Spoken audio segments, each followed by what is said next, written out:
Pemirsa, indeks harga saham gabungan ditutup melemah pada perdagangan hari ini. Kita akan langsung bergabung dengan Jessica Wulandari dari Bursa Efek Indonesia untuk informasi selengkapnya. Jessica, pada sesi satu perdagangan tadi sebenarnya IHSG sempat menguat. Namun apa yang membuat IHSG akhirnya melemah saat penutupan perdagangan hari ini dan faktor apa saja yang mempengaruhinya?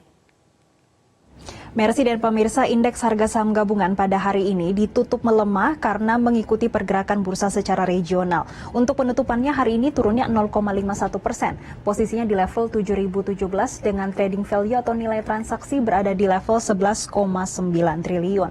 Mercy, kalau kita melihat pergerakan indeks harga saham gabungan ini dipengaruhi sentimen regional yang di mana para investor khawatir dengan adanya kenaikan kasus COVID-19 terutama di Tiongkok yang menyebabkan kemungkinan besar pemerintah Tiongkok akan kembali menerapkan kebijakan zero COVID-nya. Tentunya ini akan berdampak pada pertumbuhan ekonomi di Tiongkok. Kemudian di satu sisi dalam 4 hari terakhir juga penambahan kasus COVID-19 di Tiongkok terus menunjukkan kenaikan dan ini juga berdampak signifikan terhadap bursa regional. Ditambah lagi pada pekan lalu terjadi bentrok antara masyarakat Tiongkok dengan polisi di sana, terutama di Urumqi yang terjadi kebakaran. Ini dinilai akan berdampak pada perekonomian Tiongkok dan tentunya ini juga berdampak pada pergerakan bursa regional di awal pekan ini, Mercy.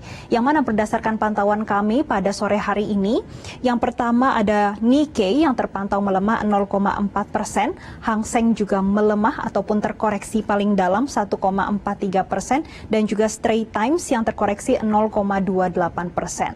Namun selain dengan para investor yang melihat bagaimana potensi penurunan perekonomian akibat adanya kenaikan kasus COVID-19 di Tiongkok, di satu sisi para investor juga wait and see karena pada pekan ini akan ada rilis terkait inflasi di Uni Eropa yang nantinya akan berdampak dan investor nanti akan melihat bagaimana langkah ke depannya terutama Bank Sentral di Uni Eropa ini akan mengambil langkah apakah dengan adanya kenaikan inflasi akan lebih agresif lagi ke depannya atau tidak.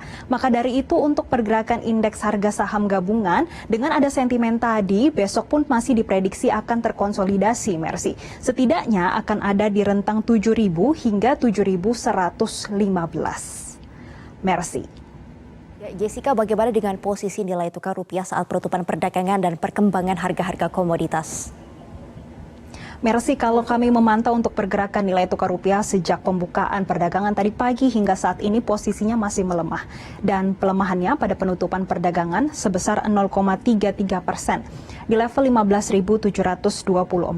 Untuk pelemahannya memang disebabkan adanya kenaikan indeks dolar sebesar 0,3% yang hingga saat ini posisinya masih di level 106.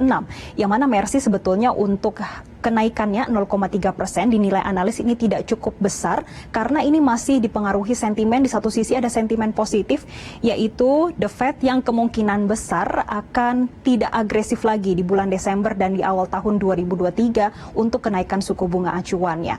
Kemudian sentimen ini juga mempengaruhi pergerakan harga emas, Mercy, yang mana berdasarkan pantauan kami COMEX Gold melemah 0,22% di level $1.764 per troy ounce-nya. Sedangkan kami memantau untuk pergerakan harga minyak mentah dunia, WTI melemah 2,84% dan juga Brent terpantau terkoreksi 2,92%. Demikian laporan kami dari Bursa Efek Indonesia, kembali ke Anda, Mercy.